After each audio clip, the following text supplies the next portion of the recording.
উচ্চ মাধ্যমিক সাবজেক্ট হচ্ছে ফিলোসফি, সেমিস্টার 3। তো সেমিস্টার 3টা আজকে আমি আলোচনা করব তোমাদের সামনে।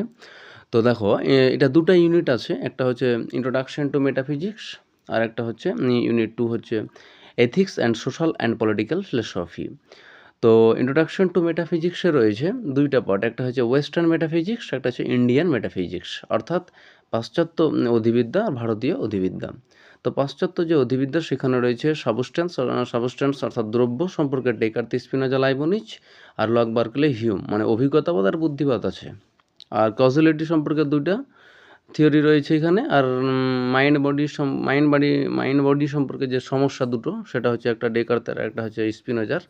এই দুটোর ভারতীয় যে অধিবিদ্যা রয়েছে, ভারতীয় অধিবিদ্যা, মেটাফিজিক্স অর্থে অধিবিদ্যা, সেখানে বেদান্ত আছে, দ্বৈত আর অদ্বৈত, আর ব্রহ্মর মায়া সম্পর্কে হচ্ছে আলোচনা।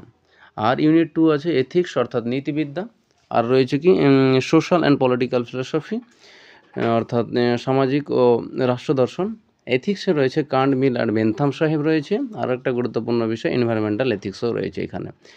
মানে কান্ট সাহেব খুব ভালো একজন মানে এথিক্সের নিয়ে আলোচনা করেছেন, মিলও আলোচনা করেছেন। তার বেনথাম সাহেব তো দুর্দান্ত আলোচনা, এদের খুবই ভালো লাগবে যখন আমরা পরবর্তীতে ভিডিওগুলো নিয়ে আসবো। আর সোশ্যাল অ্যান্ড পলিটিক্যাল ফিলোসফিতে আমরা দেখে নেব, সেটা হচ্ছে basic concept, society, community, association, institution আর স্টেট অ্যান্ড ল। এটা অ্যাকচুয়ালি গ্র্যাজুয়েশনের সিলেবাস। এই গ্র্যাজুয়েশনের সিলেবাসটা দেখছি এখানে অ্যাড করে দিয়েছে, তো অবশ্যই দেখে নিতে হবে। আর রয়েছে কি সেমিস্টার 4, ক্লাস 12-এর জন্য আর একটা সেমিস্টার রয়েছে, সেটা হচ্ছে সেমিস্টার 4। সেখানে আমরা দেখে নিব। রয়েছে 2টা পার্ট। একটা হচ্ছে গিয়ে ইউনিট 1 ওয়েস্টার্ন লজিক আছে, আর ইউনিট 2তে রয়েছে কন্টেম্পোরারি ইন্ডিয়ান থটস। এই দুটো পার্টে ভাগ করছে। এবার ওয়েস্টার্ন যে লজিক আছে, পাশ্চাত্য যে যুক্তিবিদ্যা, সেইখানে 2টো পার্ট রয়েছে। আবার একটা হচ্ছে গিয়ে সিম্বলিক লজিক রয়েছে, আর একটা হচ্ছে ইন্ডাকটিভ লজিক। ইন্ডাকটিভ লজিকটা অ্যাকচুয়ালি ক্লাস 12-এ ছিল আগে, এখনও সেটা এখানে রেখে দেওয়া হয়েছে। নেচার অফ ইন্ডাকশন, এগুলো সব কজুয়ালিটি, দ্বারা Mill's method of experiment inquiry, এগুলো তো খুব সাধারণ একটা বিষয়।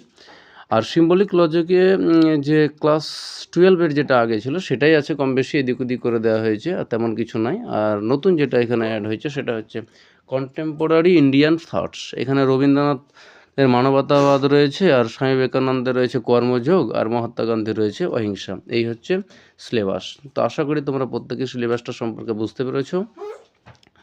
তো এই হচ্ছে সিলেবাস, সেমিস্টার 4 একদম কমপ্লিট। অর্থাৎ আমি এ পর্যন্ত ভিডিওতে 2025-26 সেশনের যে West Bengal council of higher secondary এডুকেশনের যে কারিকুলাম রয়েছে, পাঠ্যক্রম রয়েছে, এবং সেই পাঠ্যক্রমে যে আমাদের ফিলোসফি রয়েছে, সেই ফিলোসফির যে সাবজেক্ট, সেই সাবজেক্ট আমি পুঙ্খানুপুঙ্খভাবে তোমাদের সামনে তুলে ধরার চেষ্টা করেছি।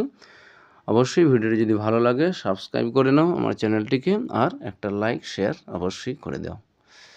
তো ততক্ষণ তোমরা ভালো থাকো, সুস্থ থাকো এবং পড়াশোনা চালিয়ে যাও। গুড বাই, দেখা হচ্ছে পরের ভিডিওতে।